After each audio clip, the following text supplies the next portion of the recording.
datang di seri video tutorial literasi informasi. Melalui video ini, teman-teman akan belajar secara efektif mencari dan menggunakan informasi untuk mendukung aktivitas perkuliahan teman-teman.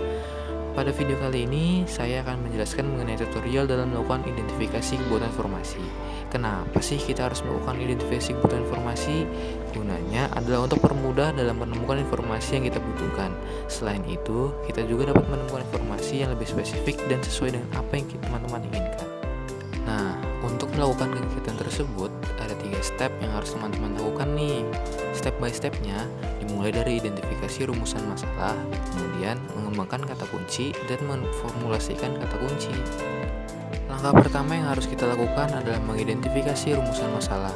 Kita dapat mengidentifikasinya dari judul penelitian atau topik penelitian, dan melalui rumusan masalah penelitian yang kalian punya. Kemudian tentukan keyword atau kata kunci dari topik tersebut. Misalnya, judul kebutuhan informasi yang akan kita cari ialah eksistensi perpustakaan di era pandemi. Dari contoh tersebut didapatkan 2 keyword utama, yaitu library dan COVID. Alasan perubahan keyword dengan menggunakan bahasa Inggris untuk memudahkan saat nanti memformulasikan kata kunci dalam International Peer Review Journal.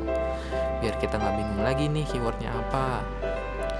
Keyword tersebut digunakan sebagai modal untuk melakukan proses pencarian informasi berupa literatur atau sumber referensi ilmiah yang dibutuhkan untuk menjawab perumusan masalah penelitian.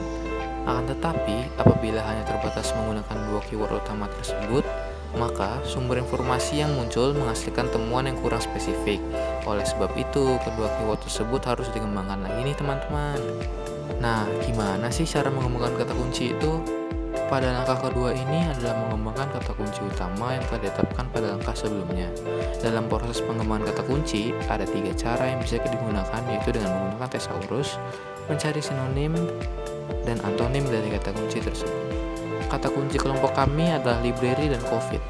Maka, dari kata kunci itu dilakukan pengembangan dengan cara-cara seperti thesaurus, mencari sinonim, dan atau mencari antonimnya. Untuk mempermudah, bisa digunakan thesaurus atau sinonim. Karena dengan thesaurus, kita bisa mengembangkan dan menemukan kata dan frasa lain dari kata kunci yang telah diidentifikasi. Hal ini dikarenakan di dalam thesaurus terdapat 3 jenis hubungan. Yang pertama adalah hubungan kesetaraan atau sinonim. Contohnya, library yang memiliki sinonim atheneum, bibliotheca, study library, study book collection, dan information center. Kedua adalah hubungan hierarkis. Ketika satu kata yang ingin menjelaskan sesuatu yang lebih luas atau broader term atau spesifik atau narrower term. Contohnya, kita punya kata yaitu library. Broader termnya bisa menjadi public library dan narrower termnya bisa menjadi university libraries. Tiga adalah hubungan asosiatif, yaitu ketika 2 kosakata yang sama membahas satu konteks yang sama, tetapi tidak memiliki hubungan sinonim maupun hierarkis. Contohnya, COVID dan pandemi. Kita mengetahui bahwa COVID merupakan sebuah pandemi, di mana kosakata COVID ini sendiri masih belum ditemukan dalam thesaurus, sehingga kita bisa melakukan pengembangan kata kunci dengan kata pandemi. Nah, dalam thesaurus, kata pandemi ditemukan dengan muncul beberapa kata terkait, yaitu endemic, epidemic, hawar, pagebluk, tahun, wabah, atau dalam konteks kami, maka pandemi menjadi salah satu pengembangan dari COVID. Langkah ketiga yaitu setelah menemukan dan mengembangkan kata atau frasa lain dari keyword utama yang kami punya, langkah terakhir dalam proses identifikasi kebutuhan informasi adalah memformulasikan kata kunci atau menyusun konsep keyword. Penyusunan konsep kata kunci ini digunakan untuk mempermudah dalam menemukan sumber informasi yang spesifik, sehingga kamu dapat memperoleh informasi yang sesuai dengan apa yang kamu butuhkan. Sebagai contoh, kamu sudah punya 2 keyword, yaitu library dan COVID. Nah, kedua keyword tersebut bisa dipetakan berdasarkan sinonim dan antonimnya.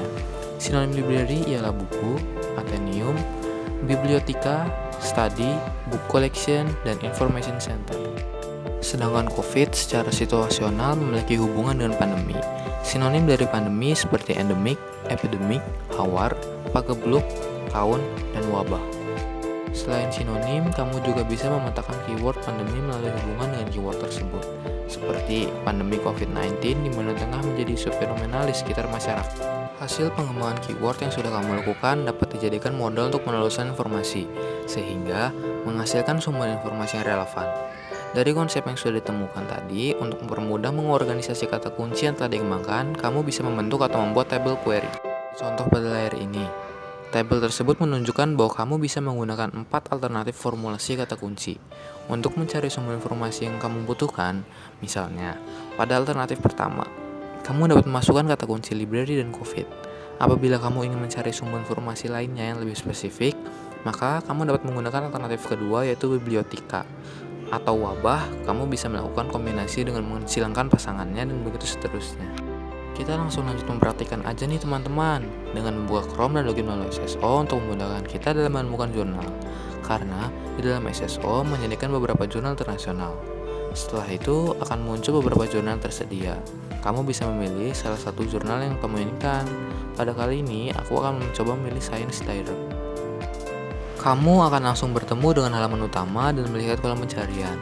Dalam mencari informasi terdapat dua cara, yaitu Basic Search dan Advanced Search, di mana kedua ini memiliki perbedaan. Pada Basic Search, kamu hanya akan mencari jurnal dengan keyword yang sudah ditentukan.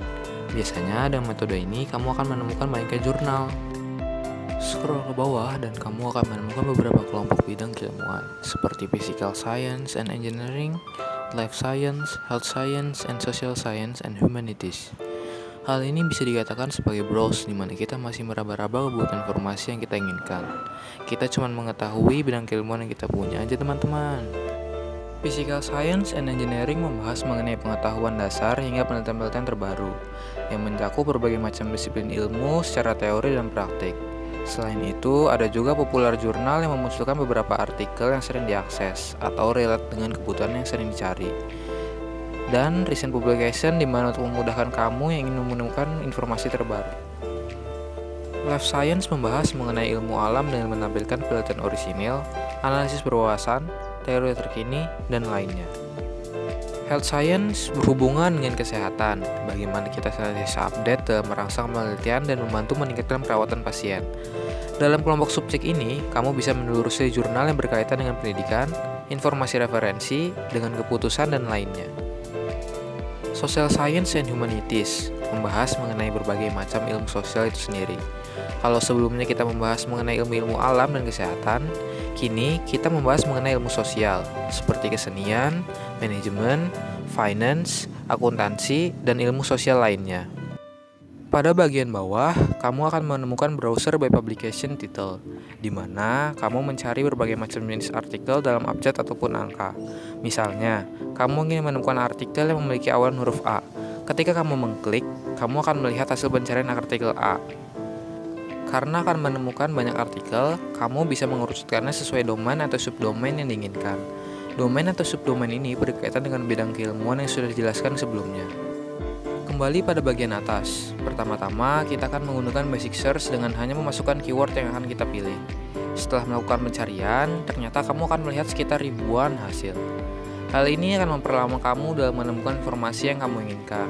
Oleh karena itu, kita akan mencoba menggunakan advanced search, di mana hal ini lebih memfokuskan pada detail atau spesifik yang akan kamu dapatkan seperti tahun artikel, jenis publikasi, nama penulis, institusi penulis, atau lainnya. Hasil pencarian menunjukkan best first sebagai result pertama atau pencarian terbaik sesudah kita menelusuri kata kunci yang dimasukkan. Lalu terdapat fitur Faceted Navigation yang ditunjukkan di sebelah kanan dari kolom pencarian yaitu Refine By. Pada tampilan saat ini, perhatikan di sebelah kanan layar di mana kamu akan bertemu Refine By. Di sini, kamu tinggal mengisi beberapa hal untuk menyeleksi jurnal lagi. Dengan kata kunci library dan COVID, kita akan berfokus dari jurnal tahun 2020. Di mana pertama kali COVID mulai merambah ke dunia. Selain itu, dalam jenis publikasi, kita bisa memilih jurnal yang berkaitan dengan perpustakaan dan informasi, karena kita memilih keywords library. Selain itu, terdapat pilihan tipe akses, yaitu Open Access atau Open Archive. Open Access ialah akses bebas yang berkaitan dengan dua hal, yaitu keberadaan teknologi digital dan akses ke artikel jurnal ilmiah dalam bentuk digital. Sedangkan Open Archive ialah mekanisme pengumpulan catatan yang berisi metadata dan repositori, atau berkaitan dengan pengarsipan atau penyimpanan atau pengarsipan digital. Terakhir, terdapat fitur Actionable Result, yaitu kegiatan pengguna informasi dalam menggunakan jurnal tersebut. Dalam jurnal yang sudah kamu temukan, kamu bisa membaca kesesuaian isi jurnal dari abstrak yang disediakan. Di Science Direct sendiri, tanpa membuka jurnal, kamu bisa membaca abstrak seperti di gambar ini. Di sana juga ada pilihan ekstrak untuk melihat keterkaitan keywords yang kamu miliki dalam artikel tersebut dan ekspor yang berkaitan dengan pembuatan sitasi untuk daftar pustaka. Dengan membaca abstrak yang sudah sesuai dengan kebutuhan informasi, kita bisa langsung mendownload artikel tersebut. Kalau kamu menginginkan untuk download satu artikel saja, kamu bisa langsung mengklik download file yang ada di sebelah abstrak.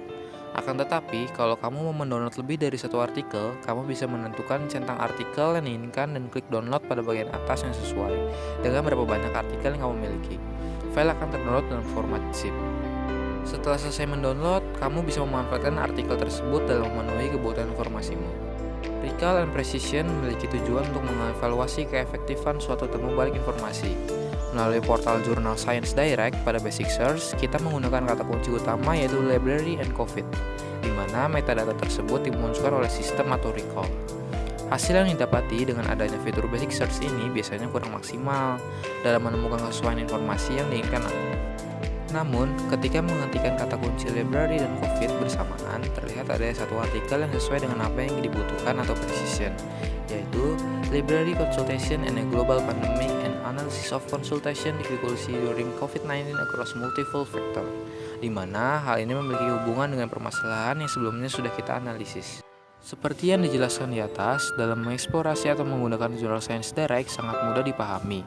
Banyaknya fitur memudahkan kita dalam melakukan advanced search, di mana hal ini membantu kita menyeleksi lebih cepat informasi yang dibutuhkan. Oleh karena penjelasannya sudah selesai, sekian mengenai identifikasi kebutuhan informasi.